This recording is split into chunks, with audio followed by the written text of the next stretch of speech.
Hello friends, I am Professor Debolina Dash. I teach physics in Holder Government College. So এই এতক্ষণ যেটা আমি করলাম সেটা কিরকম একটা পাগলের কাণ্ড বলে মনে হচ্ছিল নিশ্চয়ই। সো অদ্ভুত ব্যাপারটা এখানে কী ছিল? অদ্ভুত ব্যাপারটা এটাই ছিল যে জেনারেলি ভিডিও স্টার্ট করে তোমরা দেখো যে যিনি পড়াচ্ছেন তিনি একটা হাই বলেন এবং তারপরে উনি বোর্ডে কিছু লেখেন। এখানে কি হলো, ভিডিও স্টার্ট করতেই তোমরা দেখলে যে বোর্ডে লেখা হচ্ছে, কিন্তু লেখাটা কি হচ্ছে, বোর্ডে অ্যাকচুয়ালি কিছু একটা অলরেডি লেখা ছিল এবং বোর্ডের উপর হাত বোলানোতে মানে তোমরা ভিডিওটা অন করেই দেখলে যে লেখাটা ব্যাকে যাচ্ছে, বোর্ডের উপর আঁকিবুকি মানে আঁকা হচ্ছে কিন্তু তাতে লেখাটা মুছে যাচ্ছে, মুছতে মুছতে মুছতে মুছতে লেখাটা একেবারে স্টার্টিংয়ে চলে গেল এবং তারপরে হাইটা বলা হলো। অর্থাৎ হাই বলে লেখা নয়, লেখাটা মুছে মুছে মুছে মুছে হাই, অর্থাৎ অ্যাজ ইফ ভিডিওটা ব্যাক সাইডে প্লে করা হলো। সো ঠিক যেন একটা সিনেমার রিল যেটা উল্টো দিকে যাচ্ছে এবং জিনিসটা খুবই অদ্ভুত, কারণ এগুলো আমরা কখনো এক্সপেক্ট করি না। So what to expect and what not to expect, part 1. So some events are spontaneous, right? যেগুলো নিজের থেকেই ঘটে।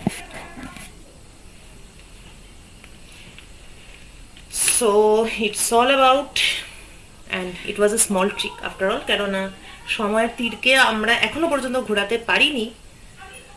তবে টেনেট সিনেমাটা নিশ্চয়ই দেখেছো, যারা দেখোনি তারা দেখে নেবে, যদিও দেখলে কিছু বুঝবে কিনা সেটা আমি জানি না।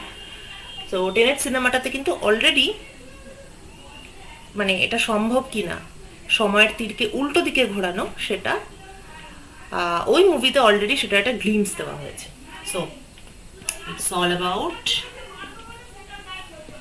arrow of time and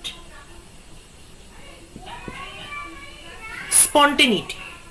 কিছু কিছু ঘটনা আছে আমাদের ডেইলি লাইফে বা প্রকৃতিতে যেগুলো স্পন্টেনিয়াসলি ঘটে এমনিতেই, যেমন কলকারখানার চিমনি থেকে কালো ধোঁয়া বেরিয়ে এসে বাতাসে মিশে যায়, হাত থেকে অসাবধানে ডিম পড়ে গেলে সেটা ফেটে যায়, কাঁচের গ্লাস ভেঙে যেতে পারে। এই প্রত্যেকটা ঘটনাই কিন্তু স্বাভাবিক। মানে আমি বলছি না যে তোমরা কাঁচের গ্লাস ফটাফট ভেঙে ফেলো আর বলো যে এগুলো ক্লাসে ম্যাডাম বলেছেন যেগুলো খুব স্বাভাবিক ঘটনা, সেটা আমি বলছি না, কিন্তু বাট দিস ইজ স্পন্টেনিয়াস। মানে কখনোই ভাঙা কাঁচের টুকরো জোড়া লেগে একটা গোটা গ্লাস হয়ে গেল, এটা আমরা কখনোই দেখি না বা আমরা দেখবো বলে ভাবিও না। এরকম কিছু ঘটলে আমরা হয়তো বলবো যে এটা একটা ভৌতিক ব্যাপার। বা ফাটা ডিম একা একা জোড়া লেগে গোটা ডিম হয়ে গেল, এটা আমরা কখনোই দেখি। তো কিছু কিছু ইভেন্ট আছে যেগুলো স্পন্টেনিয়াসলি ঘটে না, এবার কোনোভাবে সেটাকে সম্ভব করা যেতে পারে, সেটা কিন্তু পুরো আলাদা একটা ব্যাপার, সেটা আমাকে হয়তো বাইরে থেকে কিছু একটা এফোর্ট দিতে হবে। কিন্তু স্পন্টেনিয়াসলি ঘটা অর্থাৎ প্রকৃতি নিজের থেকে কেমনভাবে চলে, সেটাই হচ্ছে স্পন্টেনিটি। সো এই যে স্পন্টেনিয়াস ইভেন্টস, তাদের কিন্তু একটা নির্দিষ্ট ডিরেকশন আছে। যেমন কাপ সবসময় ভেঙে যায় কিন্তু ভাঙা কাপ জোড়া লাগে না, ডিম ফেটে যায় কিন্তু ফাটা ডিম একা একা জোড়া লাগে না। তো এই যে একটা ডিরেকশন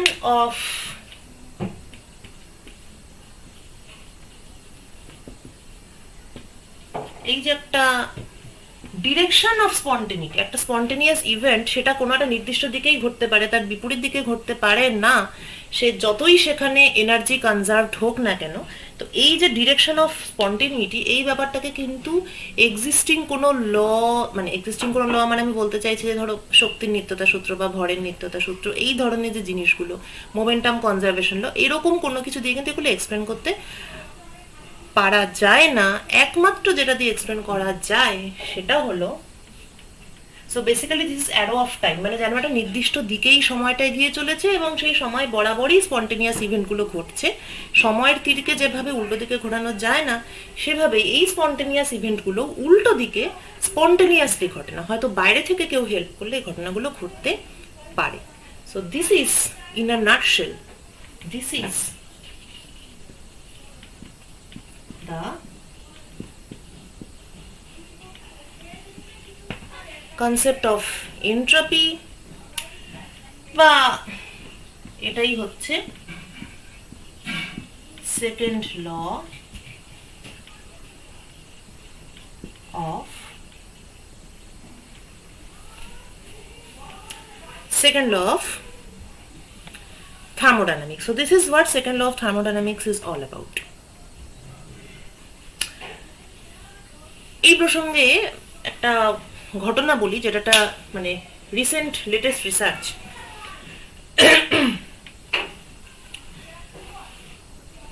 এখনো পর্যন্ত বিশ্বব্রহ্মাণ্ডের যে প্রশ্নগুলো মানে মানুষকে খুব ভাবায় এবং যেগুলোর উত্তর মানে ধরা থেকেও অধরা থেকে গেছে বা উত্তর আমাদের ধরাছোঁয়ার মধ্যে কোনো আসেইনি, তার মধ্যে একটা অন্যতম গুরুত্বপূর্ণ হলো যে হোয়াট ইজ লাইফ। ওকে, মানে ইনঅর্গানিক মলিকিউলস কতগুলো মানে যে কোনো অ্যাটম বা মলিকিউল, ক্লাস্টার অফ অ্যাটমস, তাদেরকে পাশাপাশি বসিয়ে দিলেই তো জীবন সৃষ্টি হবে না। লাইফ একটা পুরোপুরি আলাদা একটা জিনিস। দে আর এবল টু রিপ্রোডিউস, তারা নিজেরা শ্বসন প্রক্রিয়া চালায় বা খাদ্য তৈরি করে, নানান রকম তাদের অ্যাক্টিভিটি আছে, কিছু কিছু ইউনিকনেস আছে। এগুলো জীব আর জড়র পার্থক্য সকলে স্কুলে পড়েই থাকে, সেটা আমি বলছি না। কিন্তু কথাটা হচ্ছে যে কেন মানে একটা ক্লাস্টার অফ অ্যাটমস হঠাৎ করে সেখানে লাইফ লাইক জিনিসপত্র দেখানো শুরু করলো, লাইফ লাইক অ্যাট্রিবিউটস, এর পেছনের ফিজিক্সটা কি? তো একদম রিসেন্টলি এমআইটির একজন very talented scientist Jeremy England, তিনি একটা অদ্ভুত প্রপোজাল দিয়েছেন, যেটা নিয়ে এখন বৈজ্ঞানিক মহলে সাড়া পড়ে গেছে এবং যথারীতি অনেকে বিরোধী, অনেকে সমর্থক, তো এসব নিয়ে অনেক কিছুই হচ্ছে। তো ওনার বক্তব্য হচ্ছে যে এইটাকে আমরা এনট্রপি দিয়ে বা এই যে স্পন্টেনিয়াস ইভেন্টস, সেইটা দিয়ে আমরা ব্যাখ্যা করতে পারি। তো সেই ব্যাপারটা ঠিক কিরকম সেটাতে আসতে গেলে আগে একটু এনট্রপি সম্পর্কে বোধহয় একটুখানি সামান্য জিনিসপত্র জেনে নেওয়া দরকার। সো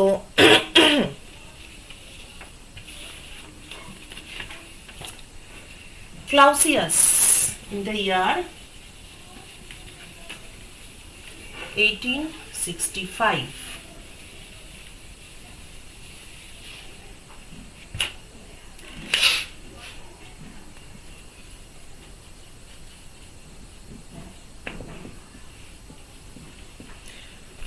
প্রথম এনট্রপি টার্মটি ইন্ট্রোডিউস করেন।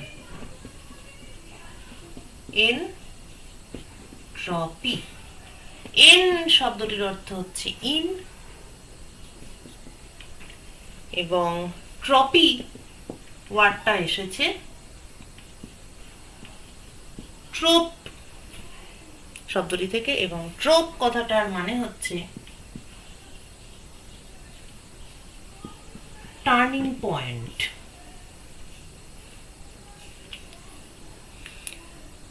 ওকে, সো এনট্রপির কনসেপ্টটা অফকোর্স প্রথমেই যখন কনসেপ্ট এসেছিল তখন অতটাও হয়তো কেউ বুঝতে পারেনি যে এর মধ্যে মহাবিশ্বের এত বড় একটা সত্য লুকিয়ে থাকতে পারে।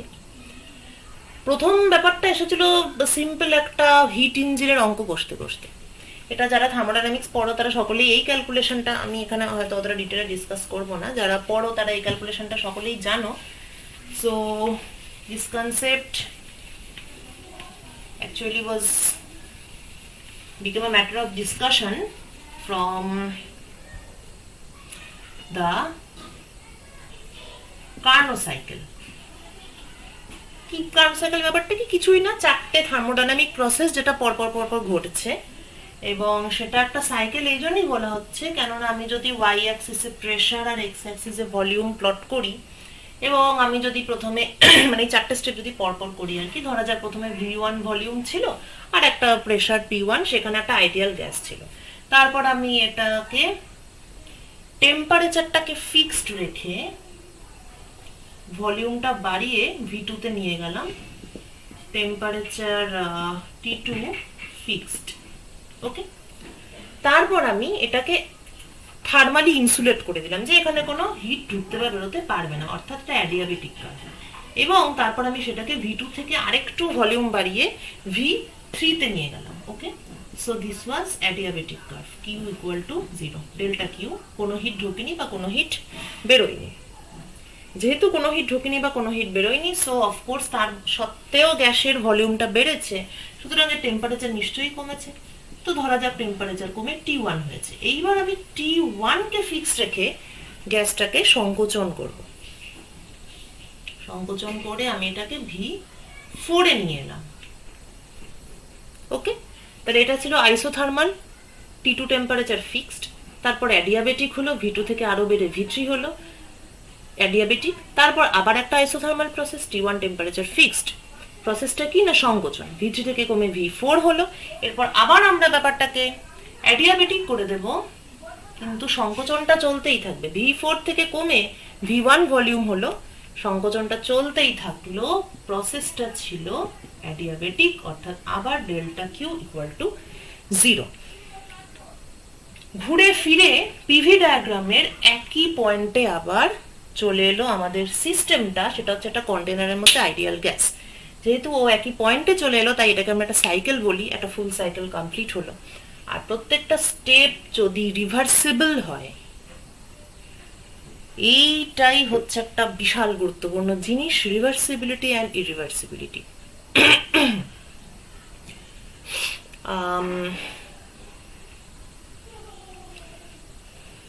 আমি ধরা যাক এমনি করে হাত ঘষছি, ঠিক আছে, হাতটাকে আমি ঘষে একবার এদিকে নিয়ে গেলাম, আবার আমি হাতটাকে ঘষে এদিকে নিয়ে গেলাম। শীতকালে হাত ঘষে আমরা অনেকেই হাত গরম করি। তো এখানে ব্যাপারটা কি হচ্ছে যে আমি হাতটা ঘষছি, একটা মেকানিক্যাল এনার্জি আমি ইউজ করছি। কিভাবে ইউজ করছি বা এনার্জি সাপ্লাই কিভাবে দিচ্ছি, কারণ আমার মাসেলটা আমাকে সেই সাপ্লাই দিচ্ছে এনার্জিটা, যাতে আমি এরকম করে হাতটাকে নিয়ে যেতে পারি। তো যাওয়ার পথে ও কিছু বাধা পাচ্ছে, একটা ফ্রিকশন হচ্ছে। ফ্রিকশনকে ওভারকাম করতে গিয়ে মাসেল যে এনার্জিটা আমাকে দিয়েছিল, তার একটা অংশ থার্মাল এনার্জিতে কনভার্ট হচ্ছে, এর ফলে হাতটা গরম হচ্ছে। কিন্তু কথাটা হলো, এই মাসেলের এনার্জির একটা অংশ হিট হিসাবে খরচা হয়ে যাচ্ছে, ডিসিপেশন। হিট হয়ে যে পোর্শনটা বেরিয়ে গেল, সেটাকে কিন্তু আর ফেরত পাওয়া সম্ভব নয়। হ্যাঁ, তো এই ধরনের ডিসিপেটিভ এনার্জি, ডিসিপেটিভ ফোর্স কোনো থার্মোডাইনামিক প্রসেসে থাকলে সেটাকে তো আর ফিরে পাওয়া যায় না। ফলে ওই প্রসেসটাকেও আর রিভার্স করা যায় না। মানে আমি এই যে হাতটাকে এপাশ থেকে এপাশে নিয়ে গেলাম, একটা কিছুটা পরিমাণ এনার্জি হিট হয়ে বেরিয়ে গেল, কিন্তু ফলে আমি এই প্রসেসটাকে যদি পুরোপুরি রিপিট মানে ঘোরাতে চাই, তাহলে আমাকে কি করতে হবে, হাতটাকে এবার এপাশ থেকে এপাশে নিয়ে আসতে হবে, এবং বাতাসে যেটা হিট হয়ে বেরিয়ে গেছিল সেটাকে বাতাস থেকে টেনে আবার এখানে ঘুরিয়ে নিয়ে আসতে হবে। তো দিস ইজ নট পসিবল, মানে যেই পরিমাণটা ডিসিপেশন হয়ে গেছে, ওই ডিসিপেটেডটাকে আবার ফিরিয়ে সিস্টেমে নিয়ে আসতে হবে। ওকে, এক্স্যাক্টলি যদি রিভার্স করতে চাই, তো এটা তো সম্ভব নয়। তাহলে ডিসিপেটিভ ফোর্স যেখানে থাকে, এটা একটা খুব গোদা এক্সাম্পল দিয়ে বলছি আমি, কিন্তু ডিসিপেটিভ ফোর্স যেখানে থাকে সেই প্রসেস কিন্তু রিভার্সিবল হয় না।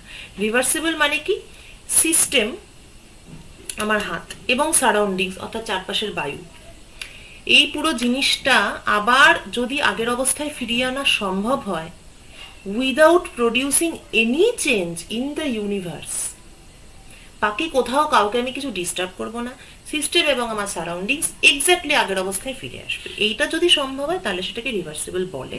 এবং এই উদাহরণ থেকে পরিষ্কার যে ডিসিপেটিভ ফোর্স থাকলে সেটা কিন্তু কখনোই আগের অবস্থায় ফিরে আসে না। ফিরে আসতে পারে, এবার তুমি মনে করো একটা মেশিন বানালে যে বাতাস থেকে কিছুটা তাপ এক্সট্রাক্ট করে আমাকে হাত আবার মাসেলের এনার্জিতে কনভার্ট করে আমাকে ফিরিয়ে দিল, কিন্তু তাহলে তুমি ইউনিভার্সে অনেক কিছু চেঞ্জ করে দিচ্ছ, এটা রিভার্সিবিলিটির ডেফিনেশন নয়। সো ইউনিভার্সের কোথাও কিছু চেঞ্জ না করে যদি সিস্টেম আর সারাউন্ডিংসকে অরিজিনাল জায়গায় ফিরিয়ে আনা যায়, তাহলে সেটাকে বলে রিভার্সিবল। ওকে, সো রিভার্সিবল জেনারেলি হয় না ন্যাচারাল প্রসেসগুলো, সে সো এই আর কি। সো এবার এই কার্নো সাইকেল মানে কি, একটা নর্মাল সুস্থ স্বাভাবিক একটা হিট ইঞ্জিন, কিন্তু তার প্রত্যেকটা প্রসেস রিভার্সিবল হবে। তো এটা একটা আইডিয়াল একটা জিনিস। ওকে, দিস ইজ অ্যান আইডিয়ালাইজেশন। এবার রিভার্সিবিলিটি সম্পর্কে মনে করলে, আমরা স্পন্টেনিয়াস ইভেন্ট বলছিলাম না, সমস্ত স্পন্টেনিয়াস ইভেন্টই কিন্তু ইরিভার্সিবল। বোঝাই যাচ্ছে, কারণ সময় তো উল্টো দিকে যায় না এবং প্রসেসগুলো কখনো একা একা উল্টো দিকে যায় না। সো অল স্পন্টেনিয়াস প্রসেসেস আর ইরিভার্সিবল, ওদের কিন্তু রিভার্স করা যায় না। আচ্ছা, রিভার্সিবিলিটির আরো অনেক ক্রাইটেরিয়া আছে, কিন্তু সেটা আমার গল্প নয়, গল্পটা এন্ট্রপি, তাই আমি সেখানে সেটা বললাম না। তো এখানে এটা টেম্পারেচার T2। তো এই এক্সপেনশনে ধরা যাক সিস্টেমে Q2 পরিমাণ হিট ঢুকেছে, আর এই কম্প্রেশনে ধরা যাক সিস্টেম থেকে Q1 পরিমাণ হিট বেরিয়েছে। দেখানো যায়, it can be proved that Q2 by T2 is equal to Q1 by T1।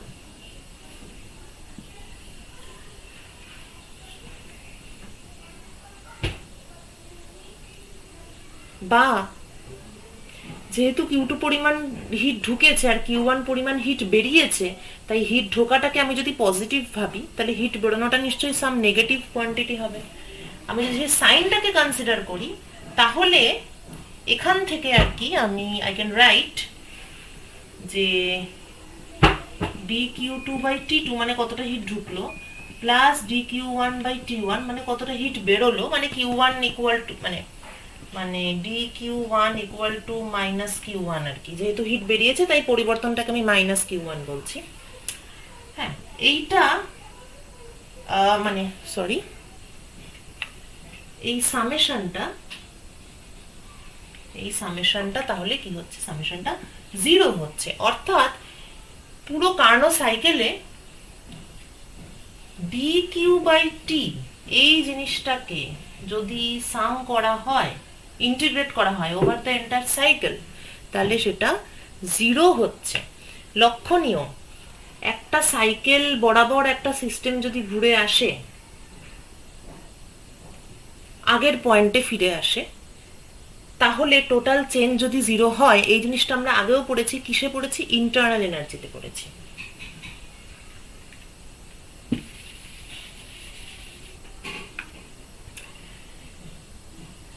Internal energy which is path independent। একটা সিস্টেম কোন পাথে ঘুরে আসছে সেটা ইম্পর্টেন্ট নয়। যদি সে আবার আগের জায়গাতেই পুনরায় ফিরে আসে, একটা পিভি ডায়াগ্রামে যদি আগের স্টেটেই আবার ফিরে আসে, তার ইন্টারনাল এনার্জির কিন্তু কোনো চেঞ্জ হয় না। আগের পয়েন্টে ফিরে এলে internal energy change over a complete cycle সব সময় 0 হয়। অর্থাৎ ইন্টারনাল এনার্জি শুধুমাত্র একটা সিস্টেমের স্টেটের উপর ডিপেন্ড করে, পাথের উপর নয়। তো এই একই জিনিস আমরা কিন্তু dQ/T নামক একটা অদ্ভুত ফিজিক্যাল কোয়ান্টিটির ক্ষেত্রেও দেখতে পেলাম। একটা ক্লোজ সাইকেলের ক্ষেত্রে এরও টোটাল পরিবর্তন 0 হলো। সিস্টেমটা আগের অবস্থায় ফিরে এসেছে, সুতরাং টোটাল চেঞ্জ অফ dQ/T টা 0 হলো। অর্থাৎ dQ/T এটাও যেন একটা স্টেট ফাংশনের পরিবর্তনকেই বোঝাচ্ছে। কেননা সিস্টেমটা ঘুরে আগের অবস্থায় চলে এসেছে, আগের পয়েন্টে ফিরে এসেছে বা আগের স্টেটে ফিরে এসেছে, এবং একটা ফিজিক্যাল কোয়ান্টিটি পেয়েছি যার কোনো চেঞ্জ হয়নি। তার মানে ওই ফিজিক্যাল কোয়ান্টিটিটা নিশ্চয়ই শুধুমাত্র স্টেটের উপরেই ডিপেন্ড করে। যেহেতু আগের স্টেটে ফিরে এসেছে, তাই ওই ফিজিক্যাল কোয়ান্টিটিটার কোনো চেঞ্জ হয়নি। সো দিস ds অর্থাৎ s must be another important state function. এই এসটাই হচ্ছে এন্ট্রপি। এবং বুঝতেই পারছো যে চেঞ্জ অফ এন্ট্রপিটা কি, dQ/T। তাহলে একটা সিস্টেমকে একটা নির্দিষ্ট টেম্পারেচারে কিছু একটা হিট আমি দিলাম। যখনই আমি কিছু পরিমাণ হিট একটা সিস্টেমকে দিই, তার একটুখানি নড়াচড়া লাফালাফিগুলো বেড়ে যায়। ইন শর্ট, অর্ডারটা ডিস্টার্বড হয়। সো এন্ট্রপি বাড়া মানে আসলে সিস্টেমের অর্ডারটা কিছুটা নষ্ট হওয়া এবং সিস্টেমটার মধ্যেকার ডিসঅর্ডারটা বেড়ে যাওয়া। ইউনিভার্স সবসময় এমন ভাবে চলে যাতে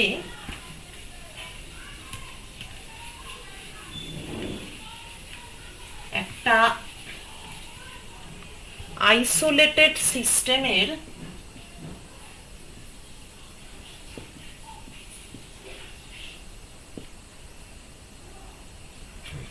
এন্ট্রপি হয় 0, এন্ট্রপি চেঞ্জ হবে না, আর না হলে এন্ট্রপিটা বাড়বে, কখনোই কমে না। আইসোলেটেড সিস্টেম বলছি কিন্তু। উদাহরণ,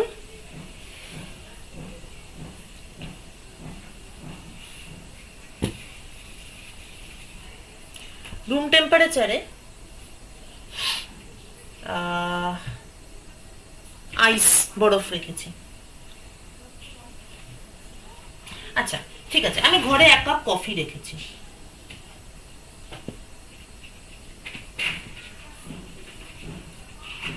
ঠিক আছে, কফিটা গরম ছিল। অবশ্য এখান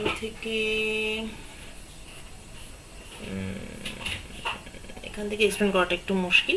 আচ্ছা, বরফটাই আমাদের ঠিক আছে। আমি ঘরের একটা মানে ঘরের মধ্যে অনেকগুলো রুম টেম্পারেচার অনেকগুলো আইস কিউব রেখেছি। আইস কিউবটা কি? আইস কিউব হচ্ছে সলিড। ঘরে রাখলে কি হবে, কিছুক্ষণ পরে বরফটা গলে জল হয়ে যাবে, অর্থাৎ এটা লিকুইড হয়ে যাবে। এই প্রসেসটাতে সারাউন্ডিংস এর ক্ষেত্রে কি হচ্ছে আর সিস্টেমের ক্ষেত্রে কি হচ্ছে, এই বরফটা তাহলে আমার সিস্টেম, আর চারপাশে এয়ারটা হচ্ছে আমার সারাউন্ডিংস। তো সলিড থেকে জিনিসটা লিকুইড হয়েছে, এয়ার থেকে কিছুটা হিট নিয়েছে।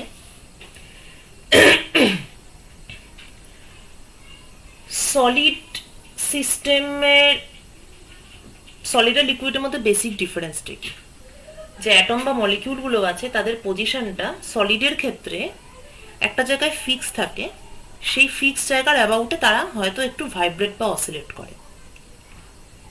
লিকুইডের ক্ষেত্রে অ্যাটম বা মলিকিউলের পজিশন ওরকম ফিক্সড কিছু থাকে না, একটা নির্দিষ্ট আয়তনের মধ্যে সে এরকম করে যাতায়াত করে। ভলিউমটা ফিক্স থাকে, তার ভলিউমটা ফিক্স রাখে, কিন্তু ফ্লো করে, লিকুইড ফ্লোস। তার মানে অফকোর্স সলিড থেকে লিকুইড হচ্ছে মানে সিস্টেমের ডিসঅর্ডারের পরিমাণটা বেড়েছে।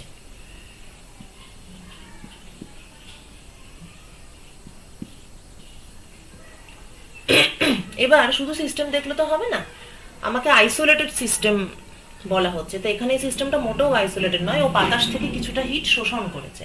তাহলে আবার আইসোলেটেড সিস্টেম বলতে কি বলো তো, সিস্টেম এবং সারাউন্ডিংস এই গোটাটা। তো সারাউন্ডিংস এর এন্ট্রপির ক্ষেত্রে কি হয়েছে, তাহলে সিস্টেমে তো এন্ট্রপি বেড়েছে কারণ ডিসঅর্ডার বেড়েছে। সারাউন্ডিংস এর ক্ষেত্রে এয়ার মলিকিউলগুলো কিছুটা পরিমাণ হিট একে সাপ্লাই করেছে, তাহলে এয়ার মলিকিউলগুলোর থার্মাল এনার্জি একটু কমেছে, এবং এয়ার মলিকিউলগুলো মানে এয়ার মলিকিউল বলতে আমি একটা গ্যাসই যদি ভাবি, তাহলে গ্যাস কিছুটা টেম্পারেচার লুজ করেছে, করে সে আপাতত জলের সঙ্গে, এই জলের যা টেম্পারেচার তার সঙ্গে বাতাসের টেম্পারেচারটা হয়তো একটা সমান একটা লেভেলে এসেছে। কিন্তু এবার এই এর এন্ট্রপি যতটা বাড়লো, আর বাতাসের আবার যেহেতু তাপমাত্রা একটু কমে গেছে, বাতাসের মলিকিউলগুলো নড়াচড়াটা সামান্য কমেছে, অর্থাৎ ডিসঅর্ডারটা সামান্য কমেছে বা এন্ট্রপি সামান্য কমেছে। তো এর এন্ট্রপি যতটা কমলো আর এর এন্ট্রপি যতটা বাড়লো, পুরোটা যোগ করলে দেখা যাবে, মানে এগুলো সবই ক্যালকুলেট করা যায়। This video is not about calculation, আমি জাস্ট এন্ট্রপি গল্পটাই বলবো এখানে। যোগ করলে কিন্তু দেখা যাবে যে টোটাল এন্ট্রপির পরিমাণটা অ্যাকচুয়ালি বেড়েছে, মানে এই সলিড থেকে লিকুইড হয়ে এন্ট্রপির পরিমাণটা এতটাই বেশি বেড়েছে যে সেটা এটার এয়ারের এন্ট্রপি সামান্য কমলেও ওভারঅলটা বাড়ছেই। আচ্ছা, এইবার কেউ আর্গু করতে পারে যে আচ্ছা লিকুইড থেকেও তো সলিড করা সম্ভব, এই এক গ্লাস জলকেই আমি যদি ফ্রিজে ঢুকিয়ে দিই তাহলে সেটা বরফ হয়ে যাবে।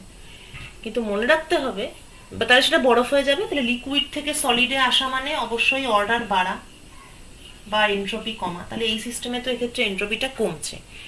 কিন্তু লিকুইড থেকে সলিড করা মানে ফ্রিজের যে ওয়ার্কিং প্রিন্সিপাল, ফ্রিজে গ্যাস থাকে এবং কন্টিনিউয়াসলি সেটাকে পাইপের মধ্যে দিয়ে সার্কুলেট করানো হয়, সেই গ্যাসের এক্সপ্যানশন হয়, কম্প্রেশন হয়, একটা মোটর থাকে, সেই প্রসেসে কিন্তু ফ্রিজের মধ্যে কোনো অবজেক্টের টেম্পারেচার কমে, বা ফ্রিজ অ্যাকচুয়ালি অবজেক্ট থেকে হিট শোষণ করে বাইরের পরিবেশে সেটাকে ছেড়ে দেয়।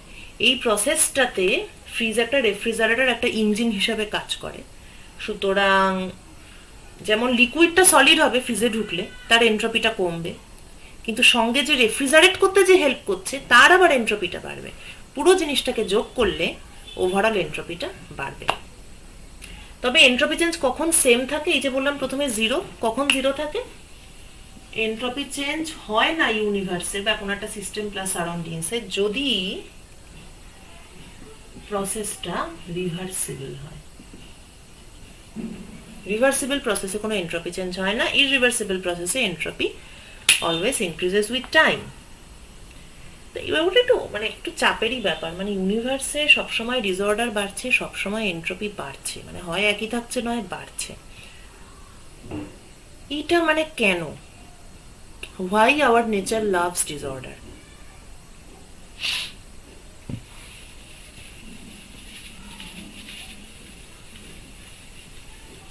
ধরা যাক কিছু না, এটা কিন্তু জাস্ট সিম্পল প্রবাবিলিটি। ধরা যাক একটা ক্লাসে 5টা বেঞ্চ আছে, 6টা বেঞ্চ আছে, 1 2 3 4 5 6। প্রত্যেকটা বেঞ্চে 3টে করে লোক বসতে পারে, মানে 3টে করে বসার আর কি স্লট বা স্কোপ আছে। আচ্ছা, এবার ওই ক্লাসে মনে করি 3টে স্টুডেন্ট আছে, ওকে। তো এই 3টে স্টুডেন্টগুলোকে যদি বলা হয় তোমরা যেমন খুশি বসো, ঠিক আছে, যেখানে খুশি বসো,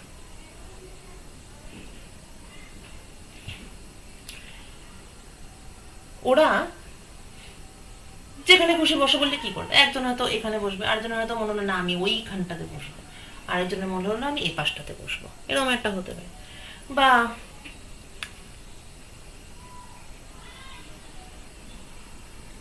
কারুর হয়তো এখানটাতে বসতে ইচ্ছে হলো, কারোর এখানে বসতে ইচ্ছে হলো, কারোর এখানে বসতে ইচ্ছে হলো। অবশ্য কোভিড সিচুয়েশনে কার কেমন ইচ্ছা হবে সেটা একটু প্রেডিক্টেবল ব্যাপার। আবার কোনো একটা স্পেশাল সিচুয়েশনে তাদের মনে হতে পারে যে আমরা একটা বেঞ্চেই 3জন বসবো।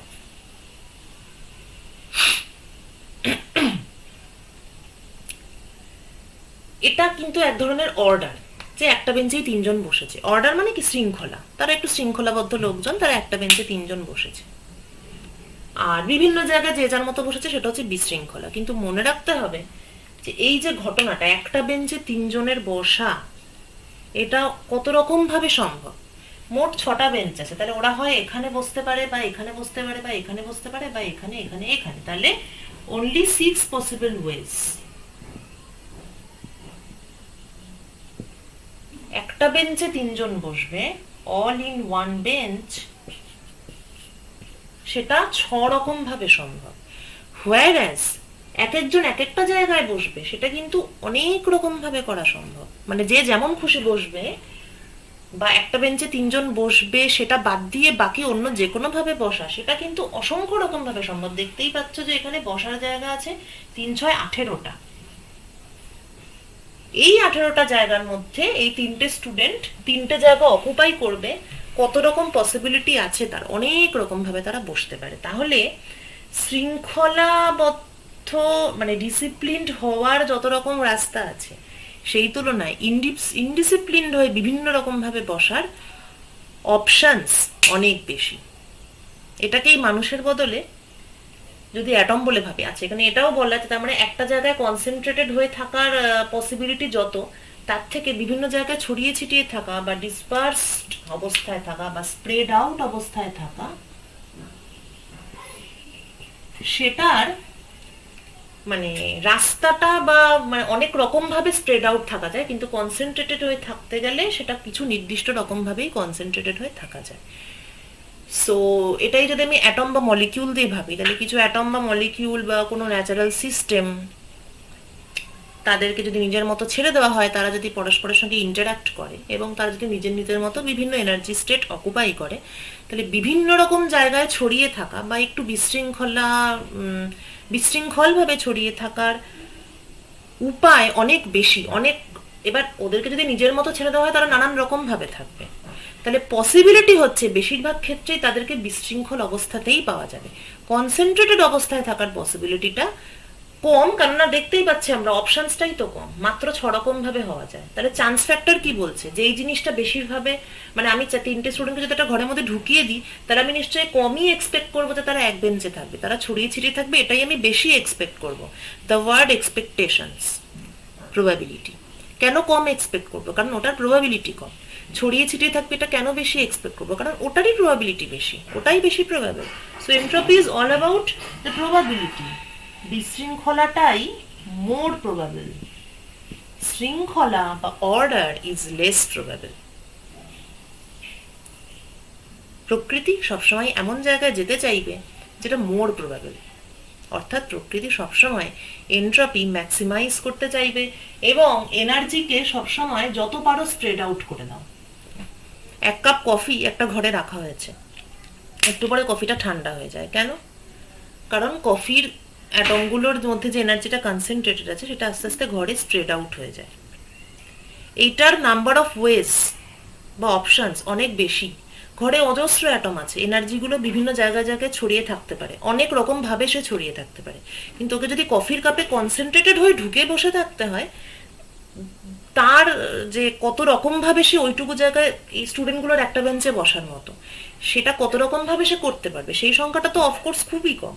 তো অত কম প্রবাবিলিটি ওটা নেচার প্রেফার করে না, কারণ লেস প্রবাবল। ছড়িয়ে ছিটিয়ে থাকাটাই মোর প্রবাবল, কারণ সে অনেক রকম ভাবে ছড়িয়ে ছিটিয়ে থাকতে পারছে। সুতরাং এনার্জি কনসেন্ট্রেটেড হয়ে বাতাস থেকে ঘুরে কফির কাপে চলে আসবে, এটা দিস ইজ নট স্পন্টেনিয়াস, বা এটা ঘটে না, বা নেচার এইভাবে চলে না। কফির কাপ থেকে এনার্জি স্প্রেড আউট করে যাবে, কেননা নানান রকম ভাবে সে স্প্রেড আউট করতে পারে, দিস ইজ মোর প্রবাবল, এটাই ঘটে। এন্ট্রপি বলতে এটাই বোঝায়। এর ফলে এন্ট্রপি বাড়ে, ডিসঅর্ডার বাড়ে, এবং অ্যামাউন্ট অফ, শুরুতে আসি যেখানে বলেছিলাম যে এন্ট্রপি মানে টার্নিং পয়েন্ট টাইপের একটা কিছু। অ্যাকচুয়ালি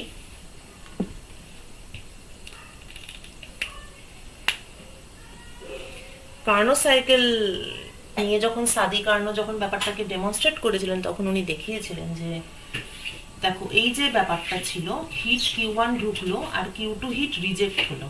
এই যে Q2 হিট রিজেক্ট হলো, দেখো এইটা কিন্তু কোনো কাজে লাগলো না। মানে Q1 হিট ঢুকলো, W ওয়ার্ক ডান হলো, তাহলে Q1 মাইনাস Q2 হচ্ছে W।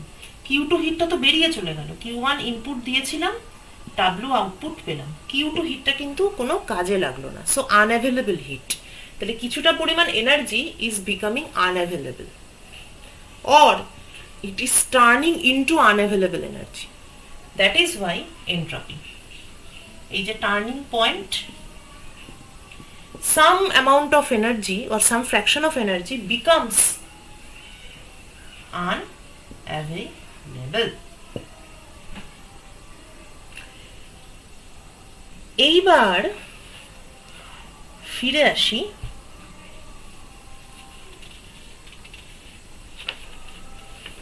আমাদের প্রথম প্রশ্নে, যেটা বলছিলাম যে MIT থিসিস জেরেমি ইংল্যান্ড তিনি এক্সপ্লেন করেছেন যে কিভাবে লাইফ এলো। সো লাইফ এক্সিস্ট করে, মানে এটা ওনার প্রপোজাল, লাইফ এক্সিস্ট করে because of law of increasing entropy. অর্থাৎ একটা ক্লাস্টার অফ অ্যাটম ছিল, তারপর তারা এমনভাবে এমন একটা দিকে তারা নিজেদেরকে নিয়ে গেল যাতে ইউনিভার্সের টোটাল এন্ট্রপিটা বাড়ে।